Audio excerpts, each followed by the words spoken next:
Now then, schools must share all relationship, health and sex education material with parents, as the government calls for greater transparency with what is actually being taught, particularly about sex, in the classroom.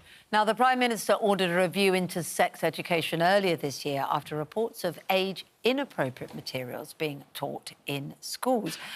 We have Victoria Atkins, Treasury Minister, here this morning. I really want to talk to you about this in detail in a moment, Victoria, but obviously the news last night of the 2 hostages released has raised hopes for what we believe are British hostages being held in Gaza, and also the fate of the dozens and dozens, maybe 200, also being held. What can you tell us about what you heard as representative of the British government, first of all, about that release? Well, good morning. And yes, of course, the news is welcome for those 2 hostages that were released last night. But as you have rightly identified, there are many, many more who are still in the terrifying circumstances of being hostage to Hamas terrorists. And so our priority, as you would expect for the British government, is to safeguard and protect British nationals in the region. And last week, of course, the Prime Minister visited the region and spoke to some 6 leaders to try to secure the release of hostages, but also to try to bring humanitarian aid to innocent civilians in Gaza, but also, of course, to support Israel absolutely in its efforts to defend itself. You've already confirmed this morning, Minister, that as far as you're aware, there are 6 Brits who are being held hostage. Obviously, there's a limit to what you can divulge, we understand, on live television, but can you at least tell us this? Do you know who those 6 people are? Do you know anything about them? So please, I was very, very careful in all of the interviews I've done to say this is heavily caveated because it's very, very fast moving. And of course, the situation on the ground is so very difficult. We know that there are 6 British nationals missing. And we know, as I say, that there are at least 10 British nationals who were tragically killed in recent events. So these numbers are very difficult. Of course, it's difficult for families. But it's very difficult for families who are listening to this at home. Minister, I'm sorry to press you, but do you know the identity of the 6 British people who are being held hostage? Do you know anything about them? So we have, as I say, we have 6 people who are missing, and I don't know the identities of those, as you would expect. But of course, this is being looked after by all of the agencies that you would expect. And I do understand, this must be incredibly worrying for families and friends who are watching this at home, but it is such a fast-moving situation that I'm just being very, very careful to caveat these numbers because I wouldn't want people to assume that it affects their family or their friend. It's very, very difficult. Nobody wants to make anything worse, least of all us, so completely understand that. Look, a horror story for all those caught up in it, a horror story for those who have friends and family caught up in it. What can the rest of the world do in this situation? President Biden has reconfirmed and said no call for a ceasefire. The Prime Minister has taken that stance as well. There are murmurings that France and other members of the EU might be thinking this would be a sensible way forward. I think the phrase humanitarian pause has been called for. There's a terrible feeling for those of us watching on that there's hell in our time unfolding. What can be done by the UK government? Well, the Prime Minister was one of the first world leaders to visit the region, as was the Foreign Secretary, I think the first Foreign Secretary to visit the region, to visit Israel. First and foremost, we stand with Israel. They are the victims of this atrocious terrorist attack, series of attacks that has been going on now for the last 2 weeks.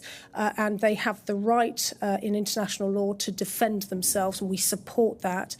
But of course, we're conscious of the impact that this has on innocent civilians, both in Israel and in Gaza.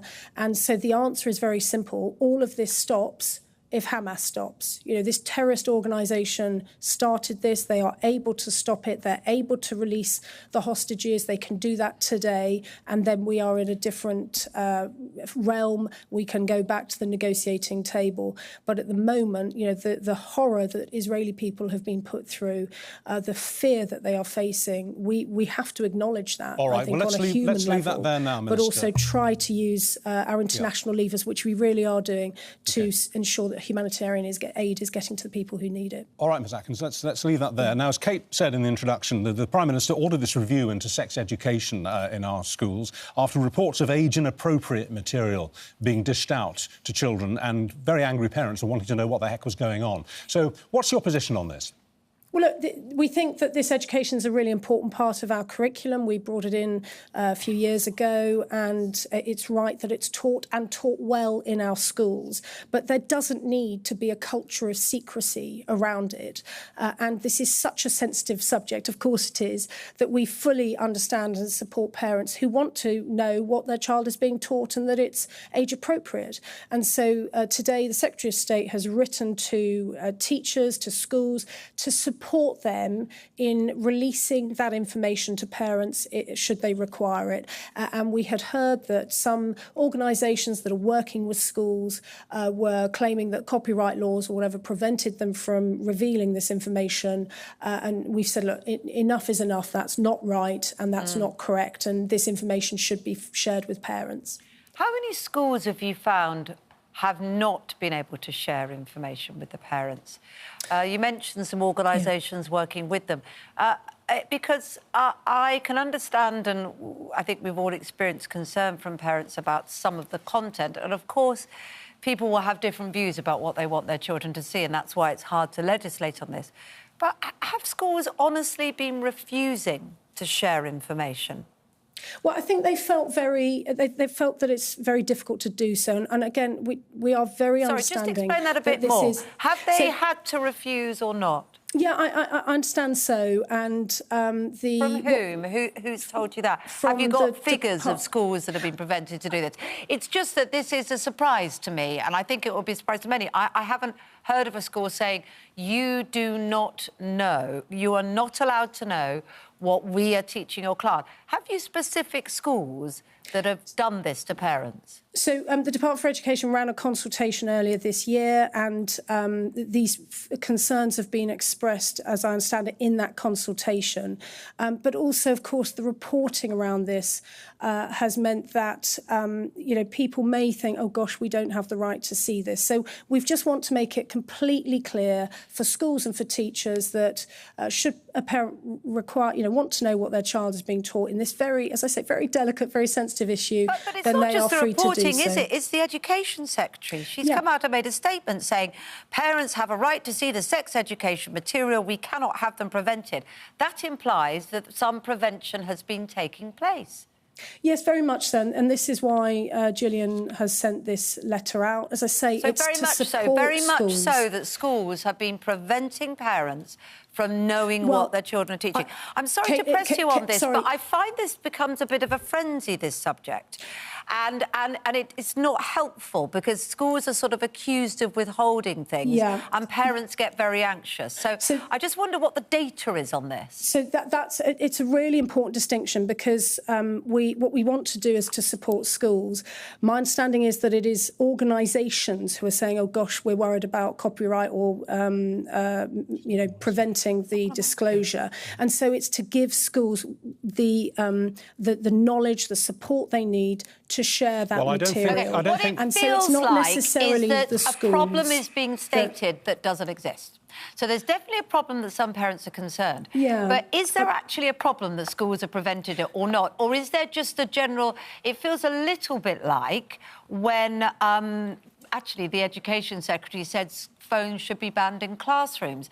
And everybody that I've ever met is like, well, phones aren't allowed in classrooms anyway. It feels a little bit like you are saying something has to stop that hasn't been happening. I just want to clarify that, because if it has been happening, then we need to know about it and what the data is on it.